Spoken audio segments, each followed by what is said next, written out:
মার্কিন চাপ আর পশ্চিমা আগ্রাসনের আশঙ্কা সত্ত্বেও ইরান যে কখনোই পিছিয়ে পড়ার জাতি নয়, সেটাই আবারও প্রমাণ করল তেহরান। আন্তর্জাতিক রাজনীতির কঠিন বাস্তবতায় যখন অনেক দেশ পশ্চিমা শক্তির উপর নির্ভরশীল হয়ে পড়ছে, তখন ইরান উল্টো পথে হাঁটছে। তারা নির্ভরতা কমিয়ে নিজেদের সক্ষমতা বাড়াতে মনোযোগ দিচ্ছে। আর সেই সক্ষমতার বড় উদাহরণ হিসেবে এবার মহাকাশে পাঠানো হলো ইরানের প্রথম বিশেষ সম্প্রচার উপগ্রহ জামজামিয়ান। আন্তর্জাতিকভাবে এই স্যাটেলাইটটি নিবন্ধিত হয়েছে ইরান ডিবিএস নামে, যার ফলে ইরানের টেলিভিশন ও রেডিও সম্প্রচার ব্যবস্থায় নতুন যুগের সূচনা হতে যাচ্ছে বলে মনে করছেন বিশ্লেষকেরা। এই স্যাটেলাইট উৎক্ষেপণের মাধ্যমে ইরান মূলত বিদেশি স্যাটেলাইট নির্ভরতা কমাতে চাচ্ছে। দীর্ঘদিন ধরে সম্প্রচার প্রযুক্তিতে বাইরের সহযোগিতার উপর নির্ভর করছে ইরান, কিন্তু বর্তমান ভূ রাজনৈতিক পরিস্থিতিতে তেহরান মনে করছে বিদেশি স্যাটেলাইট ব্যবস্থার উপর নির্ভরতা দেশটির তথ্য নিরাপত্তার জন্য বড় ঝুঁকি। তাই নিজস্ব স্যাটেলাইট প্রযুক্তি ব্যবহার করে শক্তিশালী মিডিয়া অবকাঠামো গড়ে তোলার লক্ষ্য নিয়েছে ইরান। জামজামিয়ান স্যাটেলাইটটি উৎক্ষেপণ করা হয় কাজাখস্তানের বিখ্যাত পাইকনুর কসমোড্রোম থেকে। এটি বহন করে মহাকাশে নিয়ে যায় রাশিয়ার শক্তিশালী প্রোটন এম রকেট। উৎক্ষেপণের সময়ে একই রকেটে একটি রুশ আবহাওয়া পর্যবেক্ষণ উপগ্রহ ছিল বলে জানা গেছে। এই ঘটনাটি প্রমাণ করে যে ইরান ও রাশিয়ার প্রযুক্তিগত সহযোগিতা এখন আরও গভীর পর্যায়ে পৌঁছেছে। বিশেষজ্ঞরা বলছেন, পশ্চিমা নিষেধাজ্ঞার মধ্যেও ইরান রাশিয়ার সহায়তায় মহাকাশ প্রযুক্তি এগিয়ে যাওয়ার পথ তৈরি করছে। এই স্যাটেলাইটটি Islamic Republic of Iran broadcasting বা আইআরবি এর মালিকানাধীন। ইরানের বর্তমান প্রশাসন এই প্রকল্পের মাধ্যমে ভবিষ্যতের জন্য ইন্টারেক্টিভ টিভি ও রেডিও সম্প্রচার ব্যবস্থা চালুর পরিকল্পনা করছে। এর ফলে দর্শক ও শ্রোতারা সরাসরি অংশগ্রহণ করতে পারবে, নিজেদের প্রতিক্রিয়া জানাতে পারবে এবং নির্দিষ্ট প্রযুক্তির মাধ্যমে সম্প্রচার ব্যবস্থায় সংযুক্ত হতে পারবে। ইরানের দৃষ্টিতে এটি শুধুই একটি প্রযুক্তিগত অর্জন নয়, বরং একটি নতুন যোগাযোগ বিপ্লবের সূচনা। তবে এই স্যাটেলাইট সাধারণ মানুষের জন্য সরাসরি ব্যবহারের উদ্দেশ্য তৈরি নয়। জানা গেছে এটি মূলত সম্প্রচার স্টেশনগুলোর মধ্যে সিগন্যাল আদান প্রদান এবং যোগাযোগ ব্যবস্থা উন্নত করার জন্য ব্যবহার করা হবে।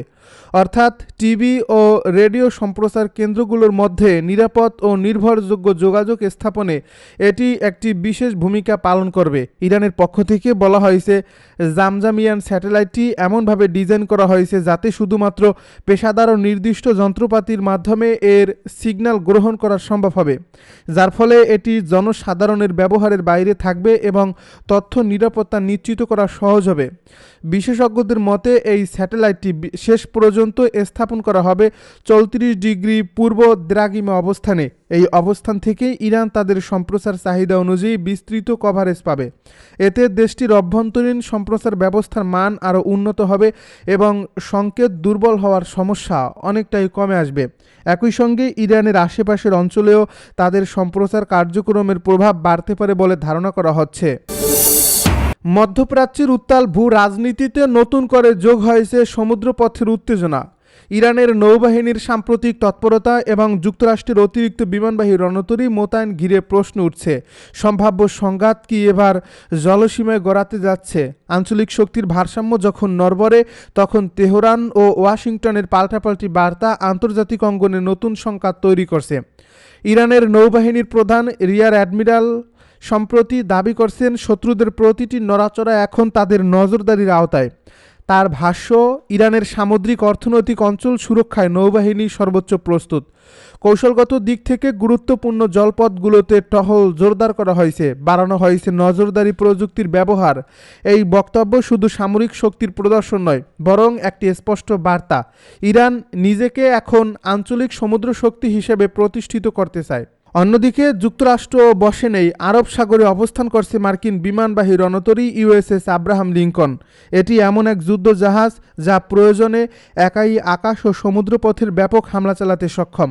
সামরিক বিশ্লেষকদের মতে এই উপস্থিতি মূলত চাপ সৃষ্টি এবং প্রতিরোধ কৌশলের অংশ। তবে একটি রণতরী দিয়ে পূর্ণাঙ্গ সামরিক পদক্ষেপ নেওয়া কঠিন বলেই মনে করছেন অনেকে। এই প্রেক্ষাপটে যুক্তরাষ্ট্র আরও একটি শক্তিশালী বিমানবাহী রণতরী মধ্যপ্রাচ্যের দিকে পাঠানোর সিদ্ধান্ত নিয়েছে।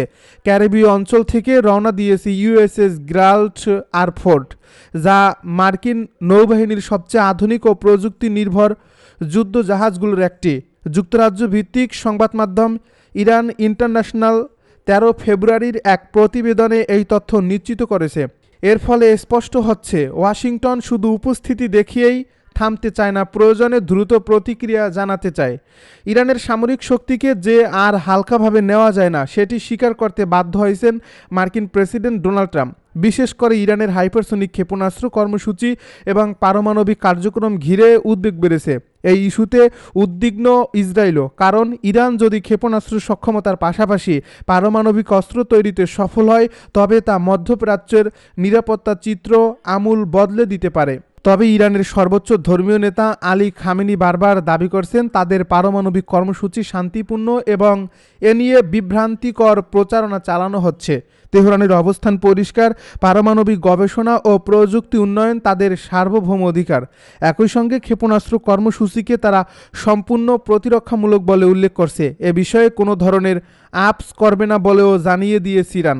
মার্কিন প্রশাসন যদিও কূটনৈতিক সমঝোতার ইঙ্গিত দিয়েছে, তবে মিসাইল ইস্যুতে ইরানের কঠোর অবস্থান আলোচনাকে জটিল করে তুলছে। তেহরানের ভাষ্য, তাদের ক্ষেপণাস্ত্র কর্মসূচি দেশের নিরাপত্তা রক্ষার জন্য অপরিহার্য। আঞ্চলিক শত্রুদের হুমকি মাথায় রেখেই এই সক্ষমতা বাড়ানো হয়েছে, যার ফলে এই প্রশ্নে ছাড় দেওয়া মানে এই প্রতিরক্ষা দুর্বল করা, এমনটাই মনে করছে ইরান। এদিকে সমুদ্রে নজরদারি কার্যক্রম আরও জোরদার করছে ইরানি বাহিনী। মার্কিন রণতরীর গতিবিধি পর্যবেক্ষণে তারা ব্যবহার করছে উন্নত মানের ড্রোন প্রযুক্তি। বিশেষ করে শাহেদ 136 মডেলের আত্মঘাতী ড্রোন ব্যবহার করে তথ্য সংগ্রহের চেষ্টা চালানো হয়েছে বলে জানা গেছে। যদিও শেষ পর্যন্ত ড্রোনটি ভূপাতিত হয়েছে মার্কিন আধুনিক যুদ্ধ বিমানের হামলায়। মার্কিন বাহিনীর পক্ষ থেকে ব্যবহৃত হয়েছে F-35C লাইটনিং মডেলের স্টেল যুদ্ধ বিমান। এই বিমান মূলত বিমানবাহী রণতরী থেকে পরিচালিত হয় এবং আকাশে আধিপত্য প্রতিষ্ঠায় অত্যন্ত কার্যকর। ড্রোন ভূপাতিতের ঘটনা স্পষ্ট বার্তা দেয়, সমুদ্রপথে কোনো ধরনের নজরদারি বা চ্যালেঞ্জ যুক্তরাষ্ট্র সহজভাবে নেবে না। ইরানের তরুণ প্রকৌশলীদের সহায়তায় দেশীয় প্রযুক্তিতে তৈরি হচ্ছে নতুন যুদ্ধজাহাজ। মধ্যপ্রাচ্য ভিত্তিক সংবাদ মাধ্যম মেহের নিউজ এজেন্সি জানিয়েছে, নৌবাহিনী আধুনিকায়নে বড় বিনিয়োগ করছে তেহরান। লক্ষ্য একটাই, বিদেশি নির্ভরতা কমিয়ে নিজস্ব প্রতিরক্ষা সক্ষমতা শক্তিশালী করা। এর মাধ্যমে আন্তর্জাতিক অঙ্গনে নিজেদের প্রভাব বাড়াতে চায় না ইরান। বিশ্লেষকদের মতে বর্তমান পরিস্থিতি সরাসরি যুদ্ধে রূপ নেবে কিনা তা এখনই বলা কঠিন। তবে উভয় পক্ষের শক্তি প্রদর্শন এবং কৌশলগত অবস্থান স্পষ্ট করে দিচ্ছে, উত্তেজনা যে নতুন উচ্চতায় পৌঁছেছে তা অস্বীকারের উপায় নেই। সমুদ্রপথে সামরিক উপস্থিতি বাড়ানো মানেই কেবল প্রতিরক্ষা নয়, এটি মনস্তাত্ত্বিক চাপ সৃষ্টিরও একটি কৌশল। মধ্যপ্রাচ্যের ভূ রাজনীতি বরাবরই জটিল। সেখানে ইরান, যুক্তরাষ্ট্র এবং ইসরায়েলের স্বার্থের সংঘাত দীর্ঘদিনের। নতুন করে বিমানবাহী রণতরী মোতায়েন, ড্রোন নজরদারি এবং ক্ষেপণাস্ত্র কর্মসূচি ঘিরে বক্তব্য, সব মিলিয়ে পরিস্থিতি এখন সংবেদনশীল পর্যায়ে। সামান্য ভুল পদক্ষেপও বড় সংঘাতে রূপ নিতে পারে।